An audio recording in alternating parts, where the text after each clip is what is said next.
Hello, welcome to Pixel Fondue. We've got Tor Frick today, the master modeler out of Sweden. I think a lot of people are familiar with Tor's work, but if you don't know what he looks like, that's what he looks like right there. There you go. How you doing today, Tor? I'm good. So I'm in California. It's like 103 yesterday. What's it like in Sweden? I'm not even sure how much 103 is in like real degrees, but Oh, it's Celsius. I can do a Google conversion. It's hot. yeah, it's hot for being Sweden, but it's not very hot. So it's hot for me. Not hot for you. Okay. Yeah. Never been to Sweden. Let's see. So, I don't know. Oh, they gave me Google. You just suck. You gave me 103 in Celsius is 217 in Fahrenheit. If that gives you an indication. There you go. We'd be cooking. All right. Well, it's good to know. So, first of all, coming from Sweden, when we set this up, I kind of knew you were from there. I think just from reading some of your stuff and your name, obviously, but I didn't realize you worked at home. Seeing as how you've been in the game, in the games industry, you work with a lot of companies. So when you work with a game company, and Tor, if you don't know, I guess I should give a little background here before we just jump into games real quick. Tor does a lot of game work. He's probably most famous for doing mech models, and we'll show some of those in a second. A lot of sci-fi tech stuff, weapons, equipment, things like that. And coming here from Sweden, I'm trying to think of a Swedish game company. I mean, is there anything located locally, or when you work, are you constantly working from home and just sort of doing it over online? So there's actually like a ton of Swedish game companies. You have like Dice, Avalanche, Machine Games. Dice and so Machine Games is in Sweden. Okay. Yeah, I didn't know that. Well, there you go. So I don't know what I'm talking about. There's plenty of places in Sweden. I know Poland has some awesome ones. So Sweden has some sweet game companies too. Well, great. It's actually one of the bigger. I think probably the Stockholm region is probably one of the most densely populated, with game studios. One of the areas. All right. With most game studios in the world, I think, actually. That's interesting. So if you're out getting a beer, you could bump into somebody else in the games industry. That would not be an uncommon thing. No. And especially in Uppsala, which is super tiny. So basically, if I go to the store, the odds are pretty high of bumping into someone. So. There's somebody else who makes futuristic weapons for a living. That's cool. So would you recommend moving to Sweden if you wanted to work in the games industry? Yeah, it's actually a really good place to be. There's tons of startup studios and tons of studios in general. So yeah, it's definitely a good place to be. So in terms of just sort of general Sweden, so I'm in California, obviously, and technology, I'm in Silicon Valley. So it's a different sort of culture than down south. If you go to LA, where it is more film production, Hollywood, that kind of thing. Up here, it's all technology, but it's all kind of pouring together. And I'm within driving distance of Electronic Arts and Sony and a bunch of large game companies as well. And this sort of local culture here, when you go to your kid's soccer game or something like that, is just immersed in technology. You're going to be standing next to a guy who makes GeForce cards from NVIDIA or some dude who works at Apple or Google or whatever. And in Sweden, is there a recognition among the sort of general population that the games industry is? I'm sort of fascinated by this. I didn't know it was such a big place for games. Is there a sort of acknowledgement that games is a big part of your economy or culture there now? Is it sort of recognized as a valid place to go work? I think in recent years that has really changed, because I mean, when I started out, it wasn't that recognized, but now we have so many there's been so many big hits and so on. You have Candy Crush, you have Minecraft, and we also have these like big YouTubers like PewDiePie, for example. Right. It's really I should have known all this. Like, of course, right. Of course. I even watched some PewDiePie stuff. He's got some good stuff. All right, that sounds good. I feel like I should need to ask more questions about Swedish gaming. Let me ask you this, because I just finished it. Is outside or inside? Is that in Sweden? The Limbo and Inside. Have you played those games? They are Danish. They're just outside Sweden. Close. I was close. All right. All right. So that's really interesting to me, because Machine Games, I guess I'm just assuming. So I've played Wolfenstein. Machine Games, creators of Wolfenstein, The Old Blood, New Order, I suppose the upcoming new Colossus, correct? Yeah. And I guess I just assumed dealing with Wolfenstein, that was probably an American company. Because when I think of Wolfenstein, I'm old enough to have played the original 2D Wolfenstein on an Apple II when it came out in probably 83 or so. So that's my original touch with Wolfenstein prior to Carmack's sort of seminal first-person shooter release of Wolfenstein 3D on the PC. And I don't know even when that was, probably mid-90s, I'm guessing, or early 90s? 93, I think. 93, okay, so maybe 10 years later. So I'm just thinking Wolfenstein being as part of just sort of American culture. That's interesting to me because now I'm looking at the Wolfenstein, the New Order, and it's a Swedish take a little bit on American culture, especially in this new game coming out. Which I often replay old games. I'm replaying Crysis, the original Crysis. I'm assuming you've played that before. Yeah. And that was in Germany, right? Yeah. Germany, right. And that has sort of an interesting take on American military culture from a German's point of view, it seems like. So what do you think, I guess, without giving you details of the games, I know you can't talk about the games in detail. Was it interesting trying to do a game sort of steeped in American culture in Sweden? I think that it's, it's definitely a challenge when you're doing something like that. But I also think that, you kind of, even if you like respect it or whatever you're trying to do, I think it's very easy, because you don't know when you're doing something wrong, right? Because you basically, all you have to go off is like, we have movies and we have media, right. And even if you need to like I've been to the States, but that doesn't mean that I understand, like you don't have that, you don't know the fine details, like the subtleties. Right. So it's very easy to just do like, this is like what it is like in the movies. So it's really hard to know if you're like doing it right or wrong. It's like it really takes someone, from there to tell you, because basically you're guessing, right? Right. That's going to be fascinating. I can't wait for that. So, in fact, I think the first time I became aware of your work, I believe, was the New Order. I think you had done like a big art dump on Polycount or something like that. And I typically look for, stuff done in Modo. It jumps out at me. And I saw all the mechs, all the different models and stuff you had done for that. And that was sort of the first time I became aware of you. So was that the first time you sort of had put yourself out there in the community? You're pretty vocal and well known in the community now, doing live streams and things like that. When did you first sort of open that door? I actually started that like pretty early on, back when I was working at, I think I probably started posting online before I started working in the games industry under different usernames, which I will not tell because then you can find my early and very short part. But I was like active in the Polycount community, from early on. It's just that I think Wolfenstein was also the first game where I actually got the opportunity to do something that was, that visible. Because even if you're, it's not necessarily that I learned to do that for Wolfenstein. It was just that I didn't have the opportunity to do that before. Because not all game art is treated equal. Right. People tend to focus on the cool stuff, like the mechs and the guns, and even if it's like just as much work to do, some of the environments and some of the boring stuff that you have to do, it's the attention you get is not evenly divided between those things. That is correct. I'm actually going to bring up some, if you can see this. This is Tor's Artstation page, and we'll link to this in the Pixel Fondue post later on. This is a Wolfenstein model, correct, from the New Order, the first one.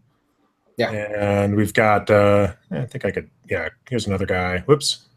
Oh, here's a close-up. So when you started making these, this was, how long ago was this? About 5 years ago? Jesus, yeah. Pretty much. Yeah. Time flies, right? Yeah.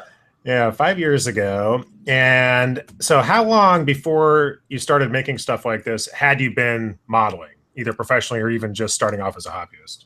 So before I made this, probably about 7 years, I would say. So, this kind of work is after 7 years of day in, day out modeling, and really refining your craft. And Did you pick up, see, 7 years ago, Modo was probably around, I don't know, version 3 or 4 or so. Did you pick up, were you an early Modo adopter, or did you move to it from another package? Yeah, actually, I I started out using Bryce, actually. You're not the only one, actually. There's, yeah. Actually, I started making game art with that. I actually made sprites of spaceships using booleans. It was horrible, but I was using Lightwave actually, and then Okay. when I was in school, I was learning Maya, and around the same time, I think Modo came out. I think I started with version 1 actually, and then I just basically switched. I was like, I think I fully switched like around Modo 2. Around Modo 2, yeah. And then I've been lucky that I've been able to professionally, like every studio that I have went to work in, in-house has been working with Modo. It's not, I've been very lucky. Right. So that it's not as oftentimes, I'm up into game artists and they're working in Maya in particular, even though Maya's modeling tools have certainly come a long way. But, even 5-6 years ago when Maya's modeling tools weren't that great, there were still people working in Maya or 3D Studio Max even at studios. So that's interesting. That's a similar path that I took. I actually started in Lightwave a long time ago, and then eventually moved to Maya. Right, shortly after Maya dropped from 40K down to like 16K or so. Studio I worked at, I could buy it and felt comfortable with that, and then jumped on Modo pretty early. And it's still really strong with modeling. And a lot of things with Modo really that are reasons people use it today in 2017, 11 versions later, were there in the first versions. Things like action centers and easy ways to select things by double clicking, and just the way you can cut, copy, and paste polygons between different mesh items as if they're pixels in Photoshop. I've always thought it was just a fantastic way to work. I think that's pretty funny because I hear that a lot. People that are like saying things like, if they're watching me model something and they're like, yeah, man, Modo has come a long way, and it's like, technically, like all the things I've been doing has been there since like Modo 5. It's just that people were not aware of them. So there are, of course, there are quality of life improvements, and there are some, huge additions. But I mean, the core modeling tool set has been there since, very early on. So yeah, there really has been, and the ability to customize Modo has been there early as well. And that's one of the things, if you've seen, so Tor recently, if you hadn't seen, went on a epic live streaming marathon. Let me actually jump and show some of the models that he created during the live stream, which is pretty amazing when you watch Tor work. And one of the things I want to get to, let's see, we'll just maybe start with this guy here. Was this the first one? Was this day number 2? That's day number 4. Day number 4, okay. So I'm just going to flip through some of these. That one was the half-day one. That was the half day. All right, so let's go back to this one, because this was a half day. And if you haven't seen Tor's live streams, you can get to them via your Twitch page, correct? Yeah. So you can jump over. Or and YouTube, but like I put all of them on YouTube as well. Okay, YouTube, Twitch. I'm pretty sure Fondue has a link to these as well. Actually, this is a video. Maybe that's part of it right there. Yeah. So a half day. And if you watch Tor work, going back to Modo and customization, his mouse cursor rarely leaves the area he's working on. You'll notice that things like cylinders and cubes sort of pop into position while he's working, and he's doing some sort of booleans or floaters and edge beveling, and it's a lot of you'll see a lot of the same sort of modeling techniques over and over again, sort of repeating and building on those models as he builds it. And one of the most interesting things to me, at least, is you didn't work from a piece of concept art for this, right? You just kind of came up with it. Yeah. So this mod, if you watch one of his, it'd be interesting actually to see one of your live streams. And it's just sort of a fast forward motion, or like at 5 times speed. And so he's making this off the top of his head, essentially in a sketching sort of format. And when I look at this and I see, A, you're creating this off the top of your head without the benefit of concept art, and B, you did this in half a day, the first thing that popped in my head, besides that's really amazing, is what kind of expectations are you putting forward for other people in the games industry? Because if you can create these kinds of assets in a half a day, you need a flying robot that's super highly detailed, even has texturing. Yeah, I have 4 hours. When you're actually working on games, what is the sort of expectation for a model like that? Surely they don't expect something like that quickly. No, it's absolutely not. And like even if even if it's me, it's like the time frame is totally different, because when you're doing these kind of live streams, you have the benefit of you're basically just doing it, you're just coming up with things, which Right. it's hard to come up with a design, but on the other hand, it allows you to go very fast because you don't need to stop and compare notes and think. But an asset like that, I mean, normally probably you would probably have a week, Like something a week. like that. Yeah, probably. Right. Depending on if you're going to do the low poly and the texturing and how everything is set up. But yeah, probably at least like a week is probably normal. So in the type of work I do, there's usually a review process that goes on, and oftentimes you can get 90% of the way through a project in the first 3/4 of the time, or the first 25% of the time. The last like 75% is just refining. Is it the same way in the games industry? Yeah, pretty much. And it's like what I'm trying to do is basically get to the point where you start refining as fast as possible.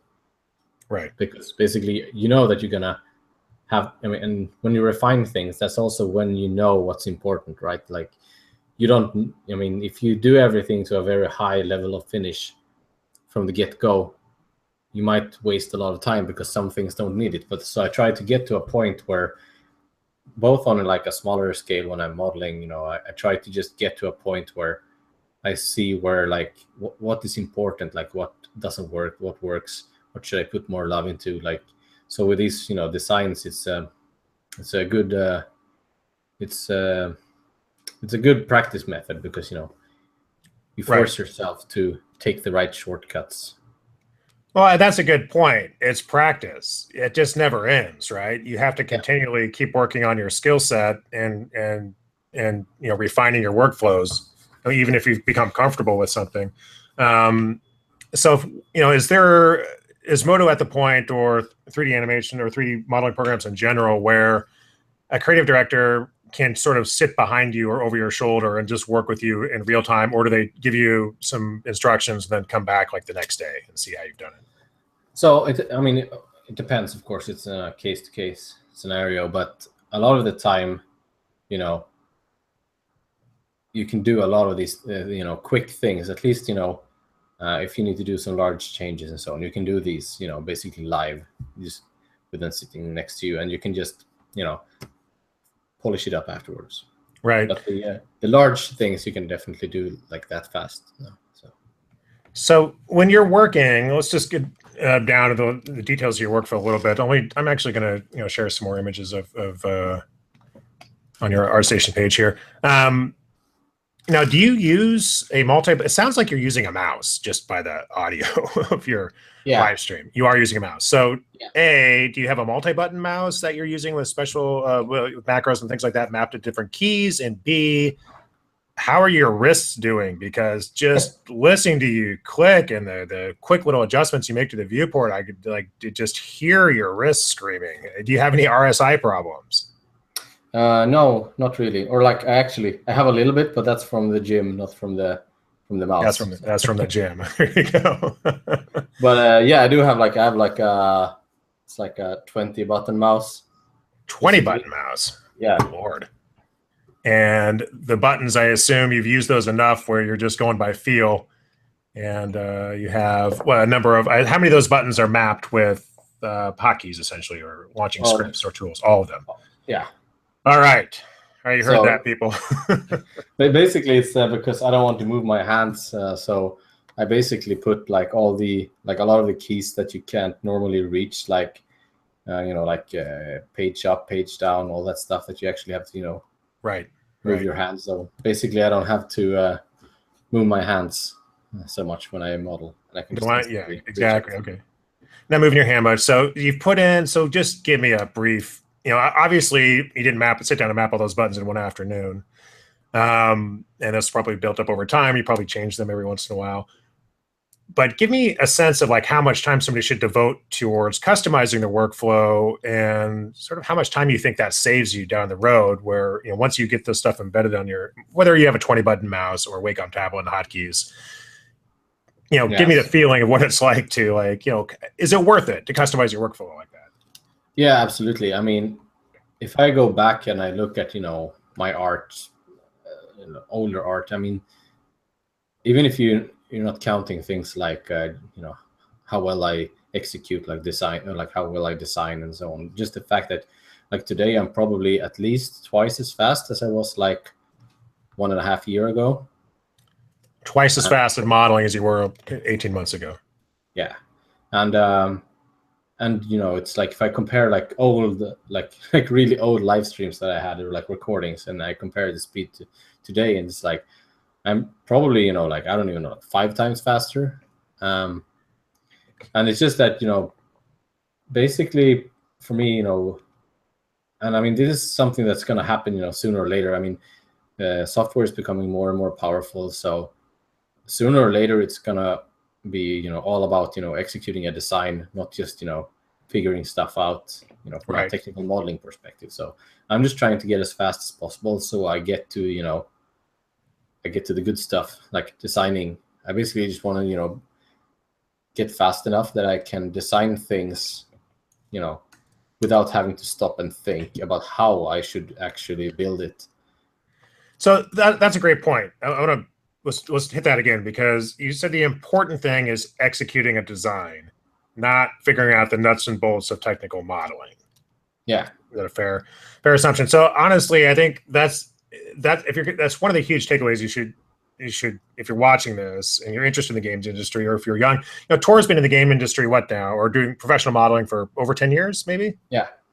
Over 10 years, he's twice as fast as he was 18 months ago. It's not like he got a job, got good, and stopped working at it. Continuously customizing your tools to operate more quickly, with the goal in mind being executing the design that you're working on without worrying about the technical aspects of doing, getting to the edge bevel tool correctly, or how do you do a series of Booleans without screwing it up. That's all. If you put in the grunt work, the day in, day out grunt work, and customize your setup to do that stuff quickly, it all becomes in the back of your mind, in the front of your mind is executing the design, right? Yeah. It's like, I mean, people often ask me like, oh, how did you do this, thing? And so I'm like, most of the time I'm not aware of what thing they mean, because it's like, I don't think about what tools I should be using. I just like, because I've been doing it so many times. I've been doing almost, every shape you can imagine, every kind of like little detail. And it's just about, doing that as fast as possible, so you can just, get to the end result. Because, people, a lot of people have, it's the same thing with texturing. People had a hard time to, accept photo textures, and people have a hard time accepting, things like Substance Designer, where you basically automate a lot of the process. Right. And I think same thing with the scanning. People are upset that, scanning is taking people's jobs and so on. But it's like, it's all about, having tools that, allow you to get to the result. And I think there's a lot of people that are basically, they're in love with the process, not, getting to the result.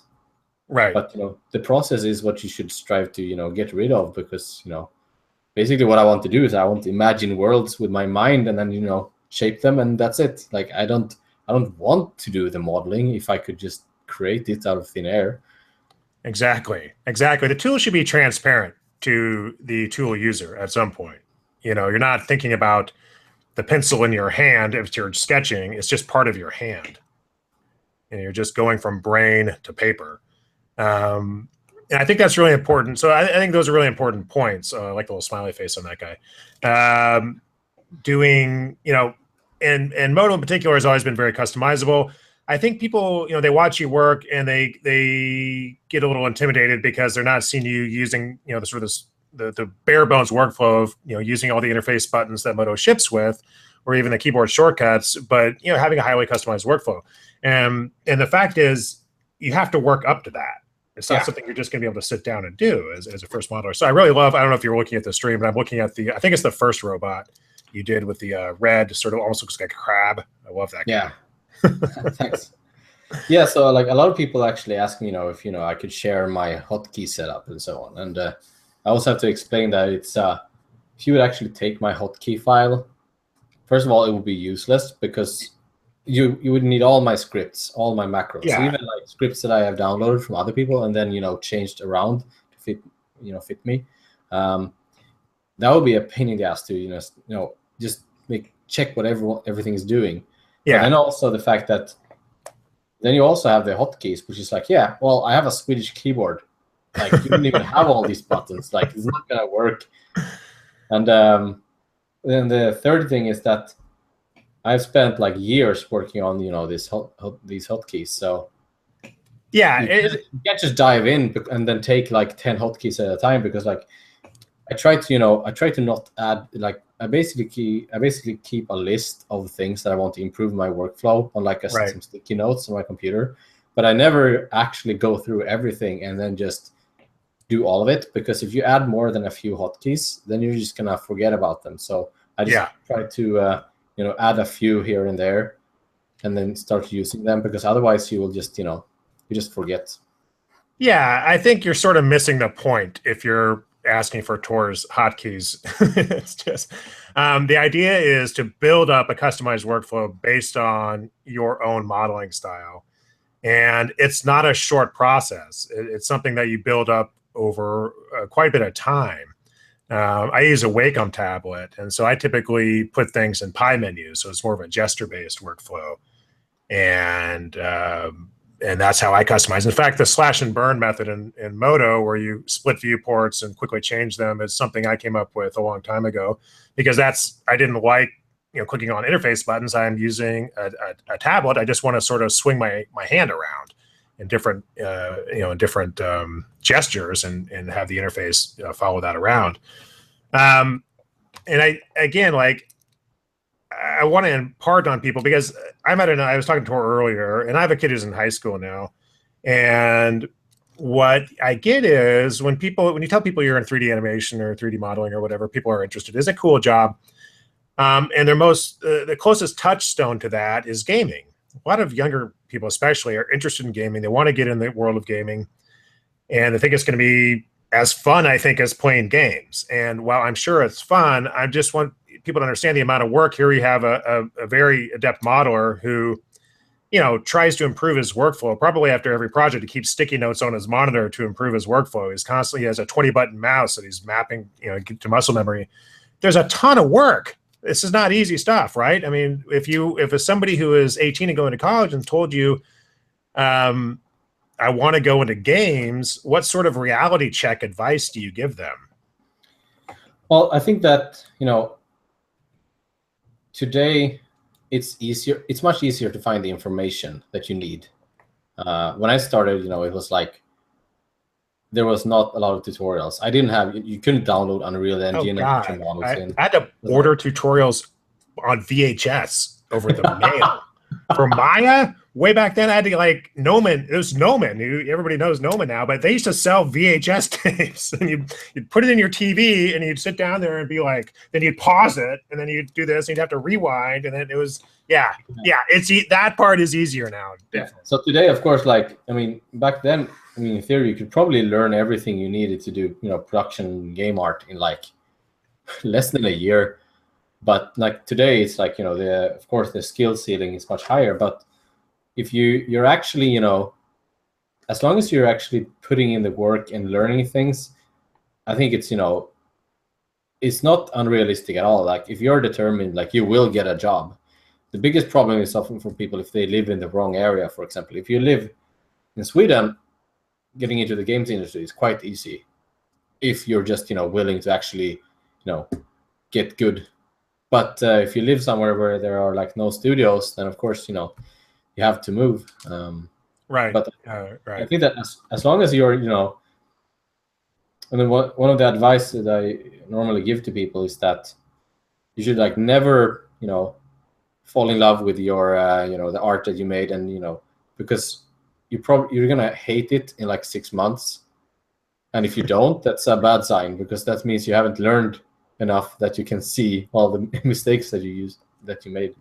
So, right. And also, go ahead. Yeah, and always also whenever you do something, like do it as like a learning exercise. Like don't just like I feel like making a sword. Like, yeah, but what is your goal with it? Like, what are you going to improve? Almost like even today, like almost everything that I make, I do it because I want to try something. So almost every time I make some, big project that I don't end up finishing in like Unreal and so on, it's almost always because I want to try something out. Like I have an idea of like, this could be a great workflow. And then I do that. And then I'm like halfway finished. And I'm like, no, that was a stupid idea. People are like, you should finish it. And I'm like, no, because it was a stupid idea. Now I know better. So lesson is already learned.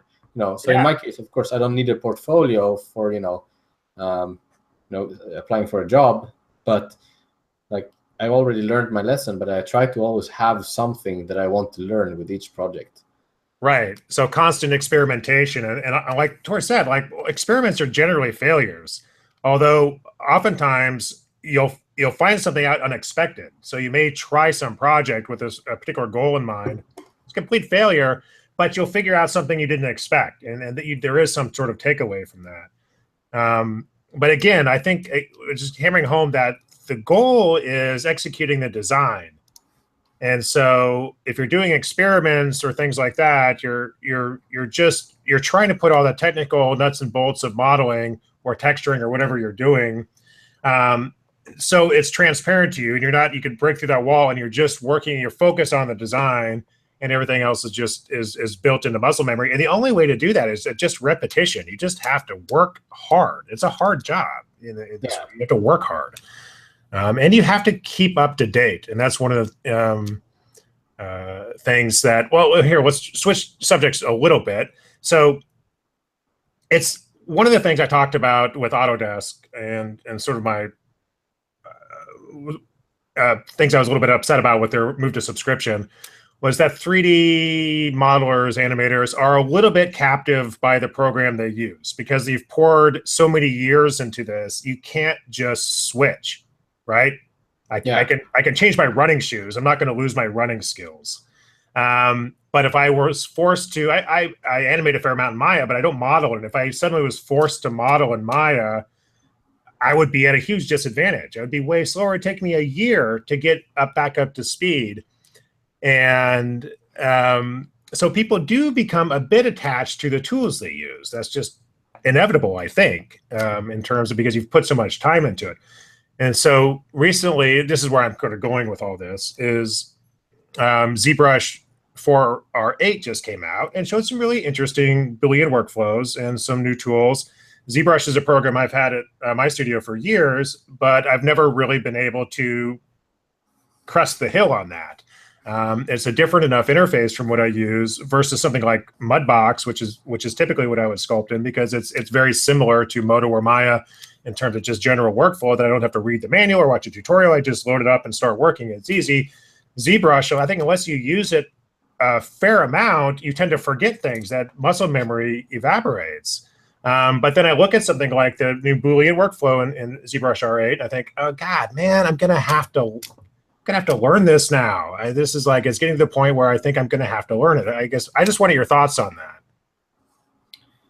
So yeah, I mean, and I'm sorry, not ZBrush necessarily in particular, but whether it may be Substance Designer you brought up earlier is a different way of texturing. You have to commit a massive amount of time to these programs to learn to it. So at what point do you decide to commit? So I think that's like, of course, I mean, it's a very individual thing, because if you're someone who's doing a lot of texturing, for example, or have very high demands, then of course at some point Substance it just becomes too tempting. You basically have to switch, because you're gonna end up saving time pretty quickly. But when it comes to 3D modeling, it's the same thing. Like what kind of pipeline are you in? Like how much time have you spent customizing things? Like how fast will you actually right, get up to speed? And I think that's it's a very tricky balance to know when is the time to but when do you cross that point where I'm actually get my time back? It's very tricky. It's a risk. You're putting yourself out there. It's a risk because time is valuable. So you can spend your extra time, like you said, in Unreal or in Modo, refining your workflow, or I could spend 300 hours or whatever it's going to take in ZBrush to get adept at it. And it's not an easy question. A lot of times I see online people getting sort of enthralled with new 3D programs, or I'm going to switch to Houdini. Dude, you're going to switch to Houdini. You're committing like 3 years of your life getting good at it. It's not, you don't just switch to Houdini. And I think a lot of people that, are switching, back and forth. I mean, if you're doing that, you're not taking advantage of the programs. And that's the thing, like just getting, comfortable in a program, that doesn't mean that you're getting, the best out of it. Because I've seen people that are, talking about, for example, the new ZBrush. They're like, oh, great, now I can do this. And I'm like, but you could do that before as well. You just didn't, yeah, but it wasn't, convenient. Like, well, it would have taken you like an hour to make it convenient.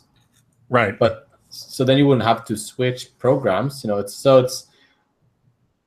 unless, if you don't spend a lot of time customizing your workflow and actually, getting, efficient, then it's going to be more tempting to switch, I think. But when, for example, someone like me, for me to switch from Modo to something else, it has to be pretty fucking good, because I have to, replace like a lot of parts of my workflow, because, it's not just the modeling, because I try to, it's one of those things where people often look at one stage of the process. For example, if you're making game art and you look at it and you go like, yeah, I mean, if I would do my high poly models, for example, in ZBrush, and that would be like, 25% faster, and then bring it back to Modo, but then you'll be 50% slower on making your low poly, then, you didn't end up actually saving any time. So it's actually, you have to take a step back and look at the entire process, because sometimes you have to sacrifice efficiency in one area to gain more efficiency in, in another area. Not just, it works well if you're just doing, one part of it. If you're only doing the high polish, I mean, you don't have to care about that. But if you're doing something, through the entire process, then there's more to it than just, yeah. Again, keeping the eye on the design as the end product. This is your goal in the end, and everything has to feed into that. And so if you're working on a new Wolfenstein or whatever, eventually it's going to be a lower poly game ready model. And if you start off with a high poly model, it used to be, what's interesting is, you've been around long enough, you used to just model a low poly model right off the bat. That was your model. And with the advent of, I think sculpting in particular, I think has really changed the industry. There became a workflow of creating a super detailed high poly model, because you could do it fairly quickly, and then doing a retopo and creating a low poly model off that. But at the end of the day, all that stuff is going into the final design, right? So you have to take an advantage. Like if you do the high poly in Modo, it may be a little bit slower than doing the high poly in ZBrush, but then you have to create the actual game ready model as well. You're only half done, and that may make up some time there as well. Just an interesting question. I think people tend to, I'm a big proponent of being an expert. Be an expert. This is your craft. Be an expert. If you were a lawyer, you'd want to be an expert. If you were a surgeon, you'd want to be an expert. Be an expert. And if you have the time to pick up another program, I think it's good. I think it's great to be an expert in one program and have another one you're proficient at. For instance, Modo for myself is the program I'm an expert in. I'm proficient in Maya. And so things come to a head. If I have to switch or I have to bring in Maya for another project that's come in, I can do that. I'm proficient. But I'm not. You need to be an expert in something. You can't be proficient in like 2 or 3 programs and an expert in nothing. At least that's my opinion. I think it's also important to just like to use other programs, not just to become proficient in them, but also to basically steal ideas. Because there's programs that do some things well, and and it's not necessarily something complex from a technical perspective. It's just like how their tools work, or how some interface is set up, and and those things are easy to transfer between programs. It's just that you might not think of them yourself, so you might as well let others do the work for you and just steal all those ideas. Well, I'm actually glad you brought that up, because there's a modeling paradigm sort of coming forward, I think, really into focus right now. Kit bashing has been around, of course, prior to 3D modeling, but recently I think there's been sort of an explosion in a kit bashing workflow, and it's something you've done obviously for a long time.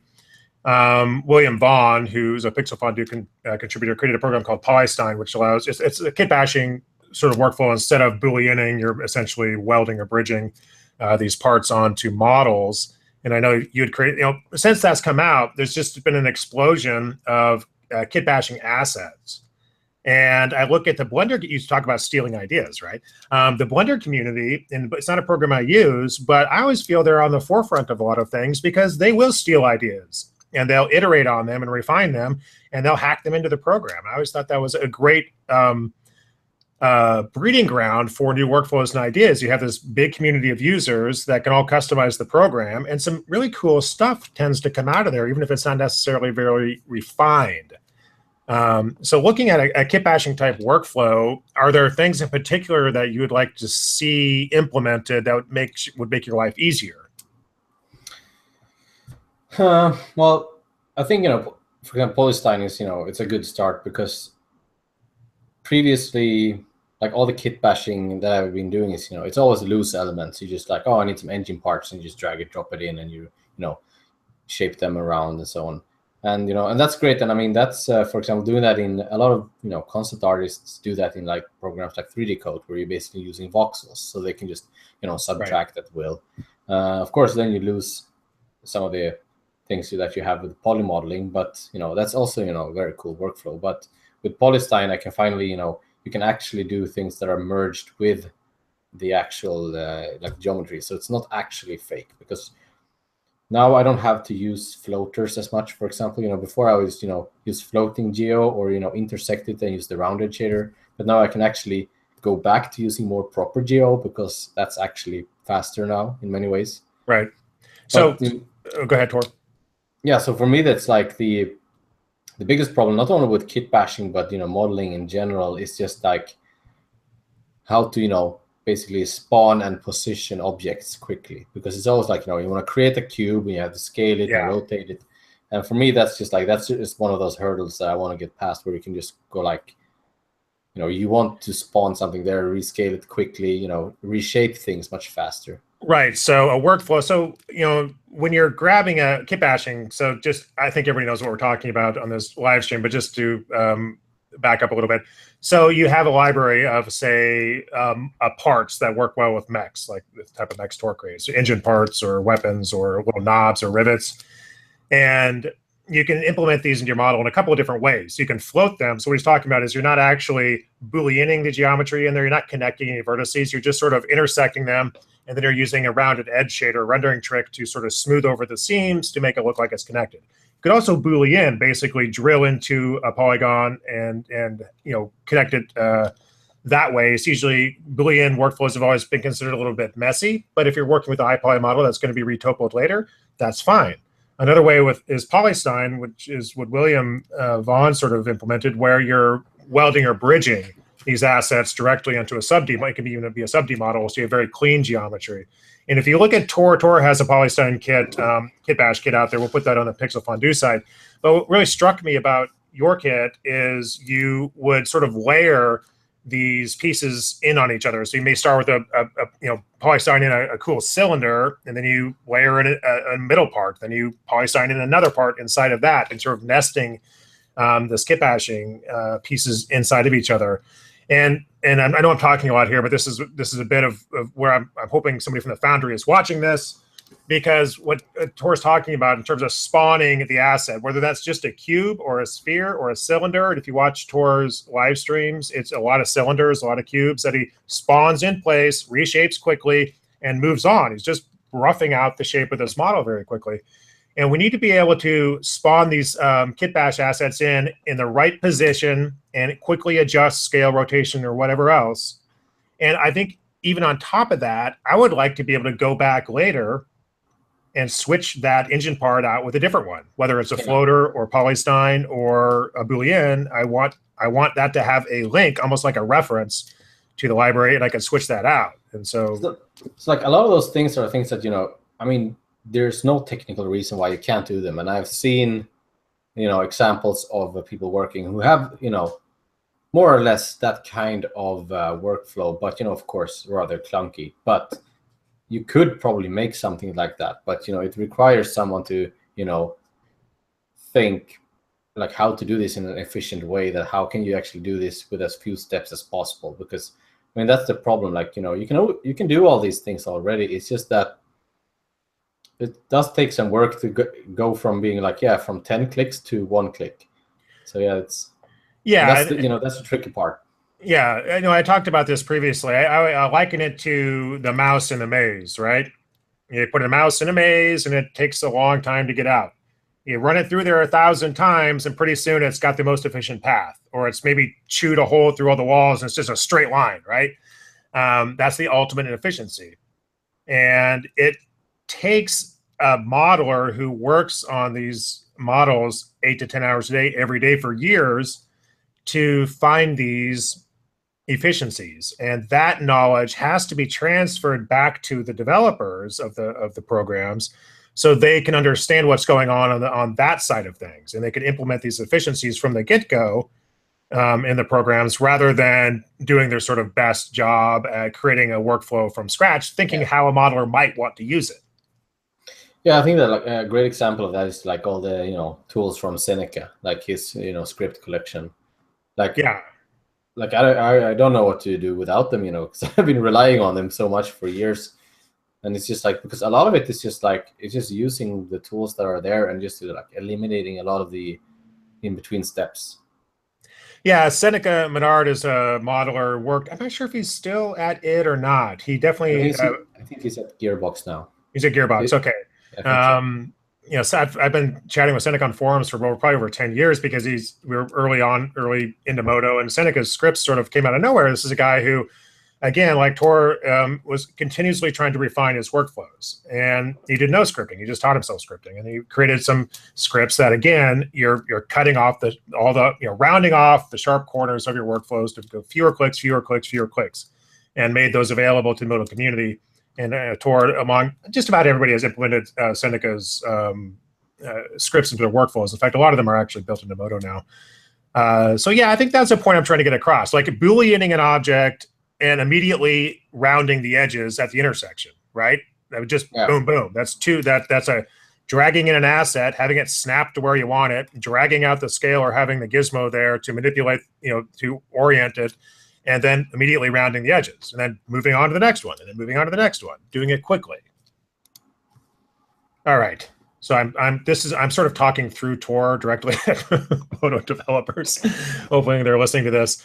All right, I got there's some questions here in the chat line. Do you want to talk about these real quick? We're about 50 minutes in. You okay with that? Yeah.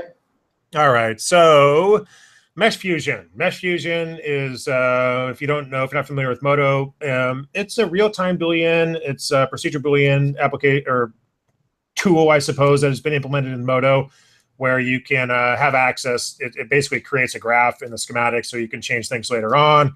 It's really interesting, but there's been some, I think, workflow improvements people aren't aware of, but people have been intimidated by it. It creates very dense geometry. People are wondering, do you use this, or you think it's a cool thing, but it's not something you typically use?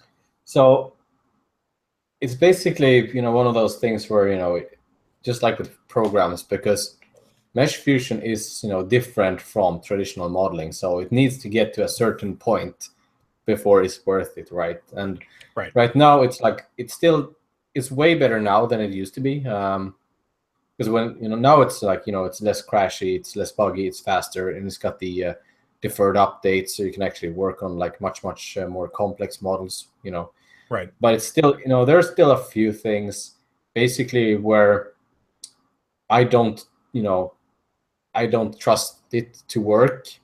So I can't, you know, commit to making like a full model, and then, you know, 3/4 through, if I find out it doesn't work, it's, you know, I have to, you know, backtrack and redo it. So for me, it's like, it's almost there. There's like a few features and things, you know, missing before, you know, you can fully, you know, commit to it. And of course, it's not always a good fit, but as soon as those, you know, things are fixed, and I can, you know, take the time to actually properly implement it in your workflow, because it's just one of those things where it's like, you also need to, you know, set up, like I need to set up all the hotkeys and the macros to, you know, make it work the way I want, because even if it's relatively quick to work with now, I want it to be quicker. But it's pretty cool, and I think that it also depends on what kind of demands you have on your model. Like if you have, I mean, for example, for me, like I make a lot of really sloppy models because I'm gonna bake them down to a low poly, and like half the time I don't care. Like even if I have some, especially if I'm doing something for myself, I don't care if I have artifacts. Or like, you know, Wolfenstein, I didn't care if I had artifacts either because, you know, no one could tell. But it depends on, you know, what it's for. And Mesh Fusion is great when you actually need, you know, proper geo, or if you're going to take it to another application. For example, you're going to take it to ZBrush or, you know, sculpt on it. And if you have like really, really complex shapes, then it's great. But, you know, it's not something that I would use for everything, you know, like something, you know, very, you know, square and so on. I could just use regular modeling, for example. But it's definitely something that has, you know, a place once it, you know, once it gets a little bit more improved. Yeah, I think it's an interesting technology. I actually, like you, I went on a bit of a tangent yesterday. Looking at the ZBrush R8 presentation, they created a fan, like a case fan, a computer case fan. I was like, okay, let's take a look. I'm going to see if I can make this in Modo and Mesh Fusion, and just, you know, see if there's any advantages to this. I'm going to use procedural mesh operations instead of hand modeling the components. So let me share my screen really quick. I anticipated doing this. So I'll put this up on Pixel Fondue in a couple of days, but these are just the components. And so, you know, like Tor was saying, Mesh Fusion has some really interesting technology to it, but it may not be quite there yet speed-wise for everyday demands of modeling. So here's the final fan here. But it actually, this is a Mesh Fusion fan, and it's all with everything is procedural, similar, and probably maybe even a little more. Whoops, the wrong thing here. Maybe even a little more flexible than what you would get in ZBrush. So you can do things like change the number of blades and things like this. I'll put it up on Pixel Fondue, but it is slower, I think. And I think speed-wise, it's maybe not quite there, and there's some other workflow issues that need to be improved. But once you have your components made, Mesh Fusion really is, if you haven't used it lately, it really is just a matter of kind of dragging and dropping the pieces on each other and creating, if I want to say, change this effect on the back here. You know, it's a very, whoops, there's the blade. So you can do all that stuff procedurally. But, you know, the actual Booleaning workflow has been improved greatly in Mesh Fusion if you haven't used it for a while. And I'll get this back up on Pixel Fondue soon. But yeah, I think, you know, people are fascinated by it in the Modo community, maybe a little intimidated by it, and yeah, it makes sense that they're asking you if you use it on a regular basis. I think that like the biggest, you know, benefit of using it is like I've seen, you know, comparison between that and, you know, the ZBrush booleans, for example. But the biggest thing with the Mesh Fusion is not the fact that you can do booleans that are live booleans with, you know, a little edge, you know, highlight. I mean, the big thing is, you know, that you can actually merge very complex shapes and actually smooth out the intersections with real geometry properly with real loops. And yes. I mean, and that's the big thing. Like, especially, you know, for example, this, you know, when I was doing this Mech live streams, I had like the one with the, you know, bubbles on it, for example. Right. So that's what I was thinking about doing in Mesh Fusion, but I wasn't sure it was going to handle some of my intersections. Right. But that's like, otherwise it's a perfect use case because it's like you basically have like 5 spheres intersecting with some complex shape. But with Mesh Fusion, that's literally just copy pasting 5 spheres and the base shape and then just dragging out the intersections. So for that kind of complex organic shapes, it's perfect.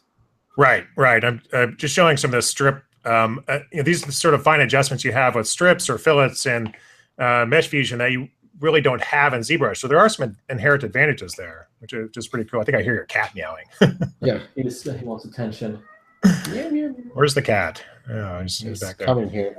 Yeah, there we go. What's your cat's name? Tesla. Tesla? Yeah. Nice. All right. I have a Tesla Model 3 on order. Yeah, I'll have to make do with a cat. Nice. So somebody else is asking, you know, they want to leave Maya. They're interested in Modo. How much time do you say you would need to become proficient in Modo from a professional viewpoint? Like 1 to 2 years? I mean, so I've seen a lot of people switch to Modo over the years because, when I was working at Massive, when I started out, we were using Modo. Same thing at Machine Games. Machine Games also uses Modo, pretty much everything. Right. And pretty much everyone that's, has started, at those companies started with another program and had to learn Modo. And it's pretty fast, especially if you have people that you can ask questions. The actual, transition usually only takes like a few weeks for people to be halfway decently comfortable with it. But I think, that's the thing though. It's like the trick is just to keep just investigating, because there's so many tools and there's so many like quirks, and the same thing with the scripts. Like, if you grab Seneca scripts, it's like you're not gonna go through them like on day one and see what's useful, because I go through them like every once in a while, because there are scripts that I'm like, this is useless, why would I use this? And then like 2 years later I was like, oh, now that my workflow has changed, this is actually a really handy script. So it's like, and it's just too much for anyone to take in. So as long as you just keep on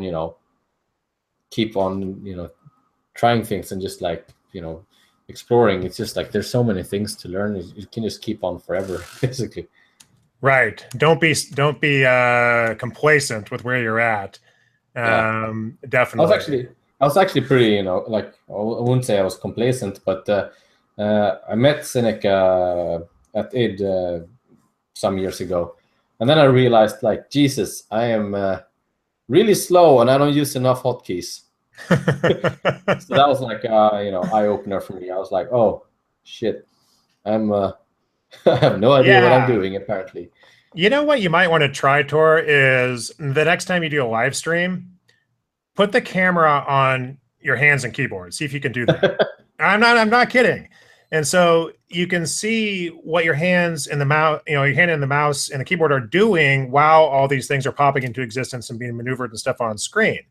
And people get an idea of, I think the idea behind with Modo or any program is you want to, if you're a developer in particular, is you want to enable your average user to work like the experts, like Tor or Seneca or whoever you may be. And obviously you're not going to get all the way there out of the box, but if you can really see how people like Tor work, you can get some inspiration. And just like Tor had some inspiration from Seneca, and think, what, we need to really do X, Y, or Z to sort of move towards this sort of workflow. Yeah. So I don't know what else, I don't know. We're running up on an hour here. I thought I don't know what else I want to say. I do want to say this. Like, I'm a big fan of Machine Games, and I just want to bring up Wolfenstein again. I don't know who's in charge of the cutscenes over there, but at Machine Games, but Wolfenstein. The New Blood, I thought had some of the most fantastic uses of cutscenes in a video game I've ever seen. I think they just promoting the story and just the way they were directed and shot. I thought they were just fantastic. That's the creative director, Jens Matthews, who's like responsible for the story and the cutscenes. The director. Yeah. What's his name again? Jens Matthews. All right, buy him a beer for me because he is doing a great job. Seriously, yeah, he's awesome.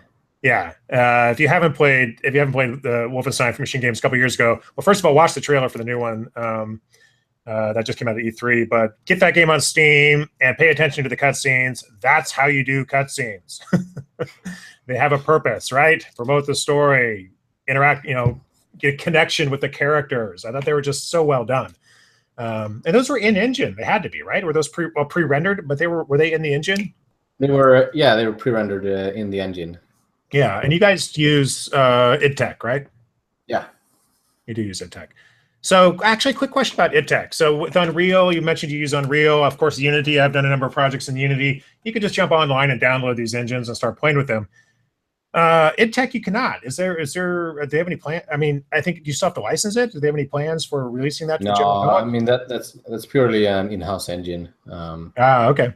So it's shared between the different Cinemax studios. A few of them use it, like Arcane also. You had their own version of it for the latest Dishonored. But yeah, that's purely an in-house engine. Oh, okay. Oh, the latest Dishonored is it's in tech as well. It's an offspring of the tech engine, basically their own version of it. Okay, so you customized and things like that. Okay, that's interesting. There you go, tech geeks. Get a little more engine talk for you. Somebody is asking, why is an hour the magic point? Because we have jobs. We have to go back to that. That's why. Somebody says Wolfenstein day one purchase. Okay, did you work on the trailer at all for the new Colossus? So I mean, it's been like almost a year since I left Machine Games, but some of my models are in the trailer. Like I made the Panzerhund and one of the guns and one of the robots. Right. So some of my stuff is in there. But yeah, okay. Yeah, they've done a great job with it. It looks kick-ass. Yeah, oh yeah, that was really cool. Let me let's see if I can find a model for it. Let me just bring up one more model here. I'll keep you for just another second. And whoops, let me see if I can share the screen here again. Let's just talk about the tank a little bit. So this is a high poly tank you made for Fallout 4, correct? Yeah. And was this used in the game? Yeah, it's like in a few areas, like in the wasteland, it's ruined. It's there as part of the environment. Yeah. Yeah. So I have Fallout 4. I have not played it yet because I just don't want to give up that much of my life right now. just do not. I don't know, man. The Witcher 3 was bad enough. But so this is really cool. This was done in Modo. So is this the type of thing where you created the high poly model, then handed it off to some poor bastard to create a low poly model, or what was the work there? I had to make. Yeah, I designed it and I made the high poly and the low poly and the textures. So I made all of it. And you've obviously have quite the reputation for design now, especially as you can see, you just sort of design these things on the fly. Do you have a fair amount of leeway now when you work with gaming companies or film companies to design your own stuff? I mean, it completely depends. I work, with, it's everything from do whatever you want and we'll put it in the movie, or to, people who are very, very specific. So it really depends on the client. I would say I'm in a pretty good spot because I've been lucky to have, a lot of people that I work with that, like my style. So right, it's, I know that I can do what they want because they want me to do more of my stuff. So that's always nice. Yeah, and that speaks to having a body of work. And if you look at Tor's Artstation page, they've been showing this whole time. You have a large body of work that can kind of showcase what you can do. Then you'll get a little bit, I think, of trust and leeway from employers to say, okay, look at this guy's done all this stuff. Let's sort of set him loose on this project and see what he comes up with. I think that's one of the, about having your own style. I think that's also something that it's a bit tricky when you're working, as a production artist, because I didn't really have a style. You don't have a style in the beginning because you're not good enough to have a style, right? And it's right.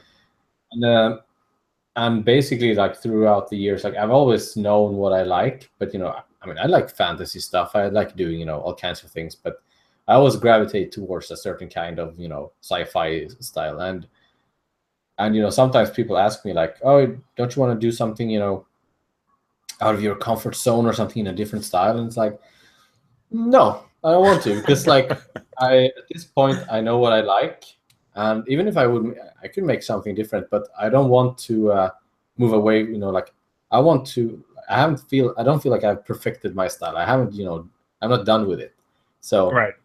But it's also, a lot of people don't, either they have a style from early on because they are their style is dictated by their limitations.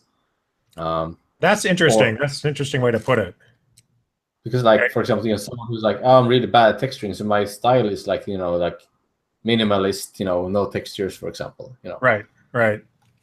So it's my style is it's really it's frustrating because it's also very, very time consuming because it requires you need to put a lot of time into texturing, and it's gritty and grungy, but it's also very round and complex shapes and layers of detail. So it's it's not very time efficient style, but right. But it's I think it's you get to a point where you, as an artist, where you actually you can actually have a style, and and I think that's also interesting that people kind of expect you to switch things up and use another style. But like, I mean, traditionally you wouldn't ask that of an artist. You wouldn't ask like, a traditional painter to be like, well, you should stop being like, why are you doing modernist paintings? You should just do like naturalist Some paintings. wildlife paintings. Where's the three wolves in the forest? Right. That's a great point. Right. And a style may come out. A style has to come out again of experience and hard work. Like if early on, like you said, you're not good enough to have a style. You haven't. I don't want to say earned it yet. That's not the right word. It hasn't come out of you yet. You have to create a lot of stuff before a style comes out of you. And oftentimes, I think you're right. A style is dictated by limitations, which is fine. There's an artist I like. I think he's a 3D Studio Max artist. He's been doing stuff for years. His name is, I'm probably going to pronounce it wrong, Pascal Blanche. Oh, yeah. Yeah, I love his style. And it is a fairly minimalistic texturing, but he has very sort of bright colors and high contrast and beautiful style. And maybe he's not a fantastic, photoreal texturer, but so what? Yeah. Yeah, maybe you are. But yeah. Yeah, I think that's a great example. All right. Well, I think maybe we're gonna wrap this up. Like I said, we have stuff to do here. I'll tell you what, Tor, if you wanna throw something new, I saw some really cool sci-fi objects, some spaceships, and some other things that are incorporating fabrics into the design. So they may be using Marvelous Designer, or they're just hand modeling them. But I've seen some really cool stuff incorporating fabrics into the sort of hard surface modeling design. Maybe throw something out there throw us a bone, see something cool there. I'd work on that. But thanks for coming on. I really appreciated this. We'll get this up soon. I think we're all looking forward to new Colossus, and let us know what you're working on. Tor is available, I think, a Polycount quite a bit. Yeah. You're often on Polycount. Is that correct to say? Okay, Polycount forums. Tor's a presence over there. Look for his live streams. We'll get his Kit Bash kit in the Pixel Fondue store, which will probably be opening next week. What else? Oh, Pixel Fondue Lego contest. Somebody, let's enter that, or I'm going to have Tor enter, and then you're all going to lose. So, Pixel Fondue Lego contest. Let's see. Maybe we'll throw in some stuff. We have the Pixar teapot, but I just thought I'd pump this one more time. Maybe we'll get some software thrown in there as well.